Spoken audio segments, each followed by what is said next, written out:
This 1 Degree Outside video is brought to you by Attitash Mountain Village. Book your stay directly through the link on our homepage, onedegreeoutside.com.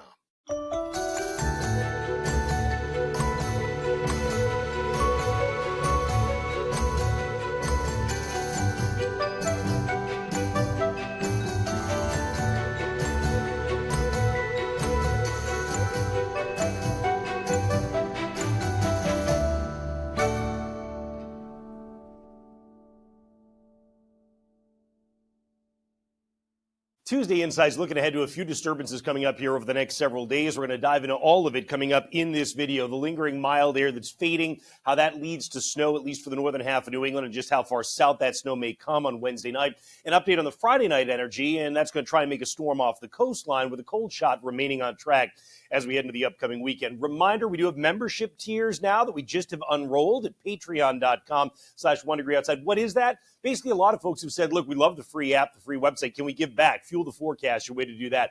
Inside Track opens the door to live streams ahead of storms. Also, our podcast will be coming out. And 1 Degree Outside enthusiasts, actually dozens of you jumping on board with these membership tiers. Thank you so much to everybody who's done this. 1 Degree Outside enthusiasts is daily updating maps, 30 of them, that are focused on outdoor winter sports. And then we do a discussion every Thursday going into the weekend, every Sunday going into the new week. So check it out, patreon.com/1degreeoutside. All right, here's what's happening for us in terms of the forecast. You can see on water vapor imagery, a great tracer in the atmosphere where the white and green indicates moisture, and then those yellows indicate some of the drier air. But you can very clearly see the disturbance that came through us during the overnight, and the next one that's lined up for us, all of it traveling along the jet stream winds aloft, that fast river of air high in the sky that steers disturbances along. And when you see it bumpy like this or wavy, that's a sign that you've got multiple disturbances rippling through the flow.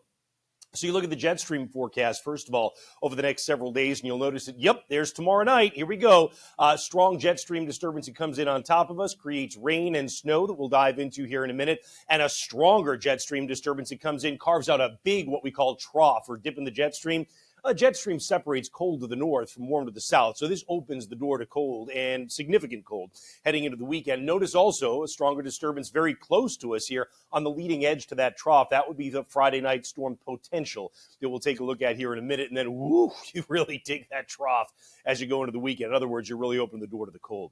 Here's the surface map as we get into the day tomorrow. We'll have the next area low pressure approaching, and we are right on the line of the cold air in terms of rain and snow. High temperatures tomorrow in the deep blue is where highs will be in the 30s. That sets you up for nighttime snow. 40s in southern New England. That sets you up for what will be Wednesday night rain. Gets out of here by Thursday, very early in the day. We'll look at that again in a moment as well. And here comes the next disturbance. That's the energy that's going to give you the Friday night storm chance and then brings in the cold air regardless as we head to the weekend. Let's get you through tomorrow in terms of how things will time out. In the morning, there really isn't much going on. The clouds will certainly be on the increase. Even at midday, there really isn't much happening. Timestamp in the upper left of your screen. But if I take you out to the end of the day, the early evening, notice by 5 p.m., the rain is moving in for a lot of us. Aha, there's the blue showing the change to snow in the higher terrain of the greens, but it's not just there. When you get outside of the Champlain Valley, we'll be bringing colder air down across the Northeast Kingdom, the Great North Woods of New Hampshire. This allows for a change to snow, and as precipitation gains intensity, that will help to cool the atmosphere a bit even more. So now you're dragging down cool air and you're getting more intense precipitation. Look what you do. You flip to snow through most of Vermont. Again, notice the Champlain Valley all the way down to the Hudson River Valley holding on to a little bit more warmth. There is some elevation dependency here. Same thing around the Lakes region as well. But you do end up making the flip to snow as we get deeper into Wednesday evening. You snow for a time during the overnight Wednesday night. The snow line drops down to northern, extreme northern anyway, Worcester County. Never really makes it down to Boston, never makes it down to Providence or anything like that. And then by 4 a.m. on Thursday, it's pretty much done. Some lingering snow showers in the mountains, but even those will dry out during the course of the day Thursday. So you say, all right, how much am I getting out of this? Well, again, southern New England, you're really not getting much on your Wednesday night. As we get to the pre-dawn, you probably end with some snow across the Berkshires. Generally, you've got about an inch in the area that's in white. You might be able to squeeze out 2 in the light blue areas when you get into some high terrain. Same thing when you get to far northern Worcester County, a coating to an inch. Maybe you could get more than an inch when you get in some of the high terrain around Jaffrey and Ringe, but that's a maybe. It depends on how quickly you could go over. Bottom line, you don't get a lot, but you can see the difference too when you get around the Connecticut River Valley versus the hills, right? I mean, Washington, New Hampshire, very much into the hills and ends up getting 2 to 3 inches of snow. Same deal on portions of I-89 when you get up around New London and Grantham. And then the same thing too when you come into central and southern Vermont. As you get some elevation, you get a little bit more in the way of snow. Well, the farther north you go, the more into that colder air you are, and that's why the deeper blue indicates what'll be on the order of about 6 inches of snow. That includes the presidentials. The purples would be more like 8 inches of snow, and that includes the high terrain around the presidentials. Notice also the greens, 6 and 8 inch amounts that are showing up in here, but you start coming out of Heinsberg, you make your way down toward the lake, you get way, way less, if anything, right at the lake shore, and that's simply, again, because elevation has a role in this as well. This has been an interesting start to winter, hasn't it? There's been a lot of elevation dependency. You see the same thing happening around Haverhill, New Hampshire, for example. Once you start getting to Littleton, you're more into the colder air, so it plays less of a role. Same thing across Coos County. Same thing in the Northeast Kingdom. Not to say elevation doesn't play a role. It does. When you get to Jay, you can see you've got somewhere around 8 inches versus getting to Newport and you got much less. But you get the idea. Generally, snowmobile country gets the most out of this. That's the case from Andover, Maine, running up through Kingfield and Rangeley as well. When you get down to the Maine coast, really not that much snow to speak of. Bangor picking up a coating to an inch, but it picks up from Old Town, running all the way up I-95, and there's a big swath of 6 that comes into Aroostook County for that matter as well. And again, this is it says Thursday 9 a.m. Most of it, as you saw, is coming Wednesday evening and night. You can follow that with our app, Noyes' 1 degree outside weather. It's totally free on the App Store and Google Play. All right, so this system comes by. It goes past us. Now, the air that starts to come in on Thursday is cooler. It's drier. We talked about the fact that things depart early on Thursday morning. Here's that next round of energy. Couple of things going on here. There is a handoff of atmospheric energy we'll look at in a minute that will allow a new storm center to develop off the coast. Generally, when these handoffs happen, if they happen too far east, it jumps over you. So what you end up getting is some snow showers that come in here on Friday night, and then, oh, look at the storm, it's so close. Look at all that moisture, but so close yet so far away, right? We talked about this yesterday in Insights, the possible close but no cigar scenario. If you are someone who clears snow for a living and you'd like to know, can I at least get 1, 2, or 3 inches of snow out of this? Again, chances are looking better and better that the answer to that would be no. But I wouldn't write that off entirely, and I want to show you exactly why I say that. What's happening right now is you've got to forecast that, okay, atmospheric energy in yellows, oranges, and reds, one round that comes through Wednesday night and gets out of here. Here's the next round, and this is what we looked at yesterday. See, there's 2 distinct pieces here. They're going to come together and merge, and that's going to make a storm. If this plays out, it's too late in the game.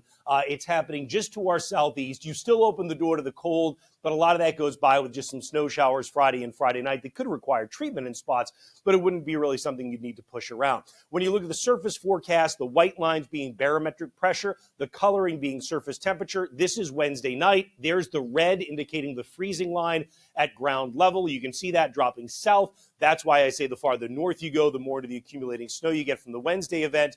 And then here comes that event Friday night. Notice that storm center just too far to the south and east. I think the interesting thing here is that actually if you were to correct for that and you use artificial intelligence, so what the European Center has done is they've actually started to put into play some AI. They can kind of pattern recognize and say, well, I've seen this before, and this is what might happen instead, and corrects for it. So the AI corrected prediction that we have via the GeoStream data platform that allows us to see this stuff is you can see the center of low pressure still to the south and east, but notice the AI bringing the snow farther to the north and west. This is just kind of precipitation forecast. So this would be enough that you'd say, well, maybe you could get a 1 to 3 inch snow across some of eastern Mass, including the Boston area. There is an onshore wind, so right at the coast you get less. The Cape you probably would get mostly raindrops, but just so you know, that is because the AI is looking at this saying, you know what, based on multiple historical analyses, you could have this thing come together just a little bit quicker. So it's still enough that you want to watch it if you plow snow for a living, if that's what you do,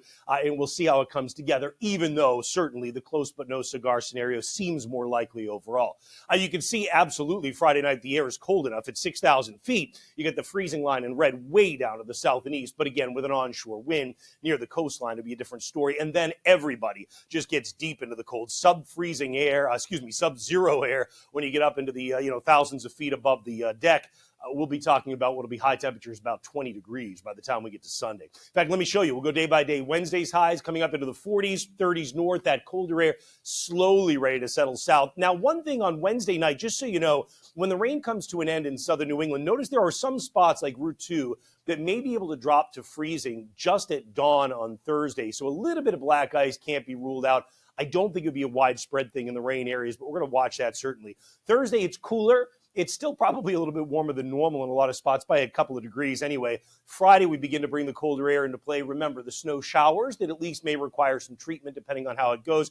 And we'll watch Friday night. But Saturday, whatever comes through us is gone. The colder air is starting to pour in with highs in the 20s and 30s. And I'm going to tack on Sunday here, too. You can see, look at this, high temperatures Sunday only in the teens north, 20s south, breeze blowing, wind chill factor at the warmest time of the day, single digits north and teens south. So something to be aware of there. Keep sending us your photos. We always love them. We do a photo segment every Thursday, and that's going to be available to you coming out this Thursday as well. You can either send them in via the app or at our website, onedegreeoutside.com on the community gallery page. That's how things look for now. Hope you enjoyed this deep dive into meteorology. We'll keep them coming. See you with more updates always at onedegreeoutside.com and on the home screen of our app.